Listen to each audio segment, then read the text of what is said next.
Hey everybody, welcome to this installment of the Booze Briefing. This is episode number 21. It's hard to believe that it's been 21 episodes. My name is Scott. This is where I get to answer your dumbass questions about my two books, Joe's The Cold War Diaries, Volume 1 and 2, with Volume 3 getting really, really close. A lot closer than I thought it was going to be at this stage. So by the end of the summer, I think I feel confident that it'll be out before then. So remember, before we get started, give us a like, a share, a follow, do all the clickety-click things you're supposed to do, because every book we sell helps raise money and awareness for American Gold Star mothers, a cause near and dear to my heart, and hopefully yours as well, once you learn about their mission. And you can see their website here on the screen. So send me your drink recommendations. The email address is above my head. You want to ask me a question about the books, about life in the 80s Army, Cold War over in Europe along the East-West German border and Czechoslovakian border, hit me up. Love, and send me funny stories too. If you're a vet, hit me up with a funny story. I love to see them. Pour of the day. This is going to be great. This is from my buddy Demwit. He said, you got to try Russell's Reserve. Now, some of you may have had this. I've never had it. I've heard of them. Never had it. Russell's Reserve, Kentucky Straight Bourbon Whiskey. This is a 10-year-old. Signed by Jimmy and Eddie Russell at the bottom as the master distillers, and they are both in the Hall of Fame. And let me tell you something about this. Let me go ahead and pour this while I'm talking. Wild Turkey puts this out. I'm not a big Wild Turkey fan necessarily. I mean, I drank it back in the day. Let's just give this a pour here and let this season on the ice a little bit, as it were. But yeah, Jimmy and Eddie Russell. So get this, Jimmy Russell starts working at Wild Turkey back in 1954, and he became the master distiller in just 6 years in 1960. 21 years later, his son Eddie starts working there, and he becomes later the master distiller in 2015. And to celebrate his dad's decades of service at Wild Turkey, and this is in Lawrenceburg, Kentucky, by the way, Eddie comes up with a special small batch bourbon to honor his dad. And he calls it the Russell's Reserve. And both of them, like I said, are in the Bourbon Hall of Fame, which is really cool. And they're the only father and son master distilling team in the country. That is way in the industry. That is way, way cool. So yeah, this is, it's 90 proof. Not a lot of nose burn. Smells good. So yeah, it passes the first item on the patented high-tech Joe's Liquor checklist. So yeah, we're going to dig into that. Let's see here. We've got a couple of questions today. We've got two questions, and we've got our Nutter Butter Dunk test coming up. By the way, the challenge is still going on. We got to get to 1,000 subscribers, and I'm eating this 1988 packaged potatoes au gratin MRE side item. Last thing in my rucksack in 1989 when I ETS from the Army. So give us a like, share, follow, subscribe, all that good stuff. First question is from Paul Moss, 187. You mentioned a ration card or ration cards in Joe's Volume 1. What was rationed and why? How did it work? Well, yeah, the ration cards. I don't know if they still use them or not. Maybe they do. I would assume they do. We don't have the footprint in Europe, at least, that we had back then. But basically, on post and any military installation around the world, you can buy, but certainly overseas, you can buy things that are tax-free and duty-free, right? So things like alcohol, well, booze, liquor, all right, this stuff. I think tea was rationed, coffee was rationed, cigarettes were rationed, that sort of thing. There were a few other things. Gas was rationed as well. But you got to understand, for us to go on post, we'd buy a bottle of Jack Daniels at the Class 6 store. That's Army slang, or not, that's Army nomenclature, not slang. The Class 6 store is where you bought your alcohol, your liquor and stuff. I think a bottle of Jack Daniels was something like $8 or something like that back then. This is in late 80s. But you got to understand, for the Germans to buy that, if they were to order Jack Daniels, right, and have it sent there, they'd have to pay taxes on it. They'd have to German taxes, right? They'd have to pay duty, import levies, import fees, and import all that stuff. They'd have to pay. So all of a sudden, now you're spending a lot more than $8, like remarkably a lot more.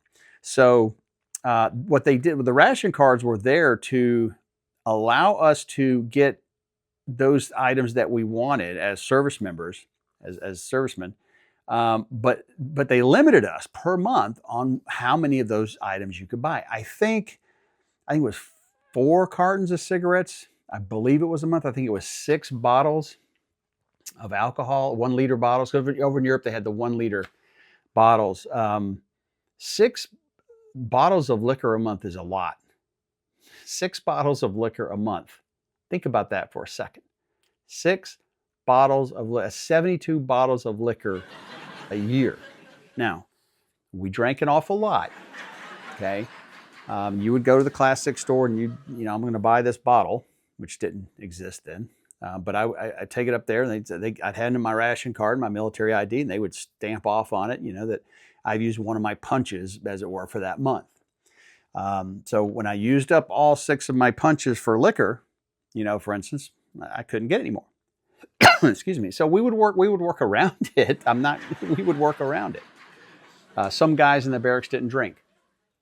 So you would say, hey, I'll give you a couple of bucks. You go in and pick this up for me. Here's the money for the bottle, and you go and buy it. Some guys would create a little bit of a racket. If you could get somebody who didn't drink their 6 punches a month, you could effectively double your money. So you could go and buy, let's just do easy math, $10 a bottle, and you buy $60 worth of alcohol, right? You've got your own 6 for your own personal consumption, right? But you could buy his 6. He's not going to drink them. You could sell them to the Germans, to the bars, the clubs, even just Germans that you knew, for twice what you paid for it. You throw him a few bucks for that. It happened all the time. So, but that's why they did it. Just to try to limit us. So let's give this a first drink here, and we're going to do our Nutter Butter Dunk test. And by the way, if you were in maybe after the 80s, maybe into the 90s, into the 2000s or whatever, over in Europe or maybe Korea or whatever, if they're still using their ration cards, hit me up and let me know. Because honestly, I don't know if they are.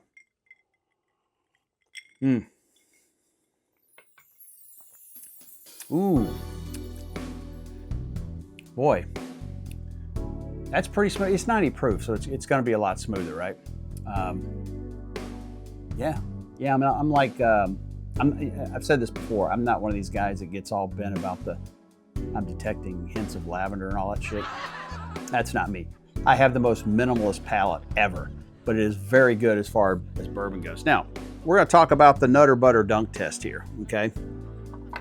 Tell you a little story about how this came about. And if any of you have ever done this before, let me know. Maybe this is something that we did. We invented it for ourselves. I just don't know if it's actually a thing. Anyway, so some years back, I was with a buddy of mine. In fact, Doug, the guy who went on the Purple Heart honor ride with me for Joe Nethercott, if you remember that from a few years back. We were at a company retreat, and we were in this cabin.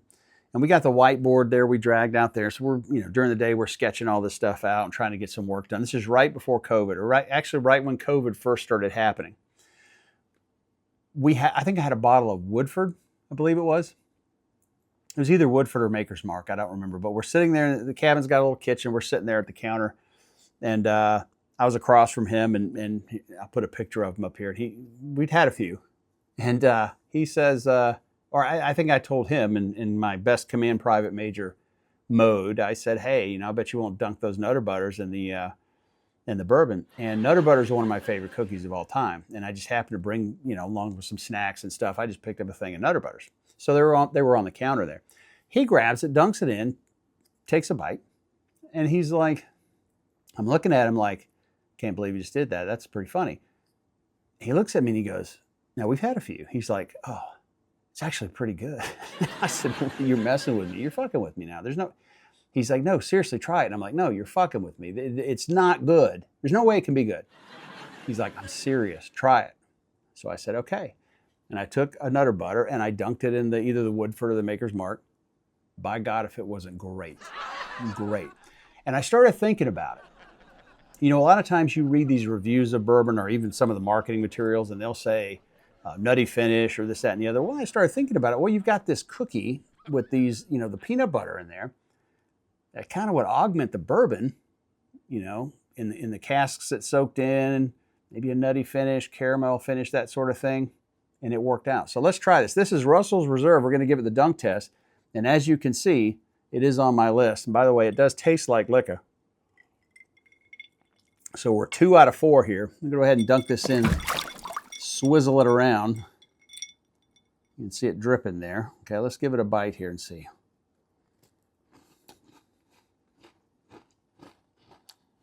It's good. I'm telling you, it's really good.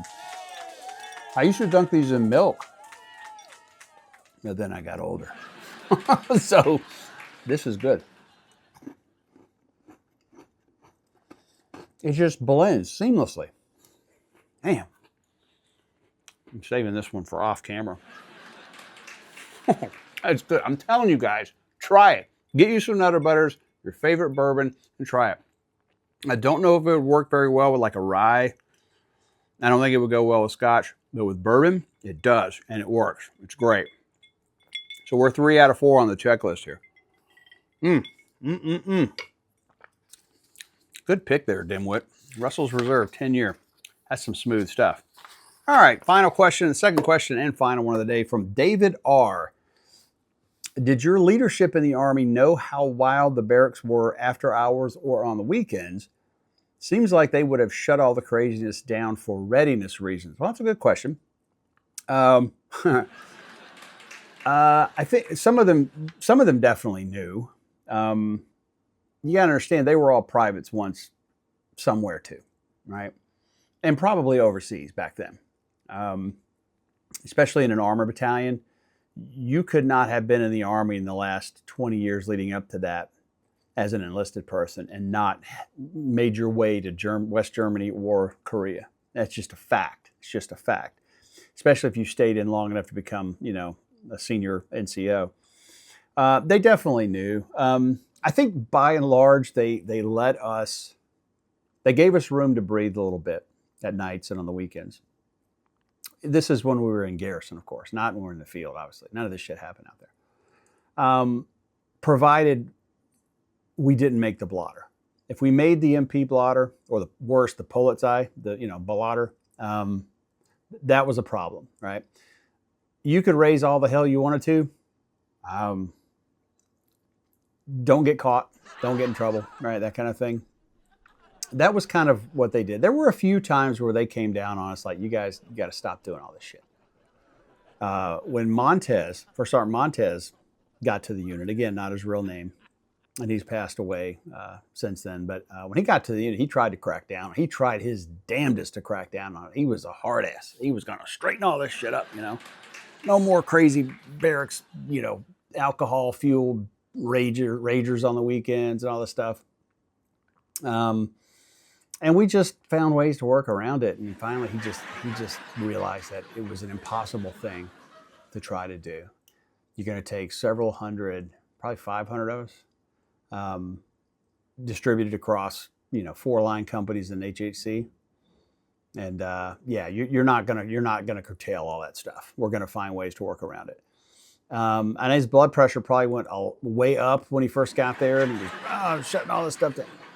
We made him crazy. He finally just got back to grassroots and realized, like, look, when we had to roll out, and this is the thing, when we had a Lariat Advance, is what we called it back then. That was the NATO code word for an alert. We had them once a month at least. And when we would roll out, when we did Reforger, Winter Warrior, all the different RTEPs and FTXs and all the stuff we went on, gunnery at Graf, maneuvers at Hohenfels, all that stuff, we were on point. We were on fucking point. And it's one of those things, in retrospect, you look back and you're like, yeah, we were on point. But if you look at it from the outside, you look at it like, how in the hell could you do that? Drink 7 days a week, hard. And the bell goes up at 2 o'clock, 3 o'clock in the morning, and you all got to get your gear, get to the motor pool, get in your vehicles, and roll out the front gate. And the answer is we were 18 to 23-year-old kids. That's how. We could go with more sleep deprivation than obviously when you're older. We had boundless amounts of energy. Our metabolism was there. Obviously, we did PT in the morning, so we were in shape. Couldn't do it now. I mean, my God, if our military was comprised of people my age at this point, like across the board, I'm 56 years old. So that wouldn't happen, right? We'd all be in the rack by 4 p.m. in the afternoon, like on a Friday. There would be no Friday night. Friday night would be watching Matlock or some shit, and then, whatever. That'd be the end of it. But no, that's why. I think Montez realized that we were ready.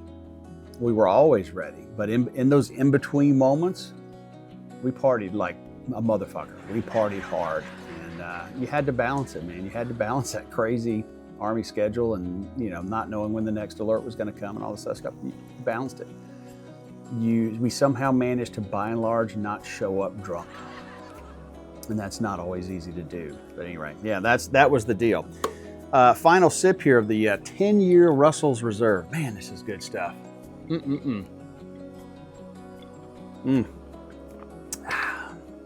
Smells like liquor, tastes like liquor, passes the dunk test, and I think it works.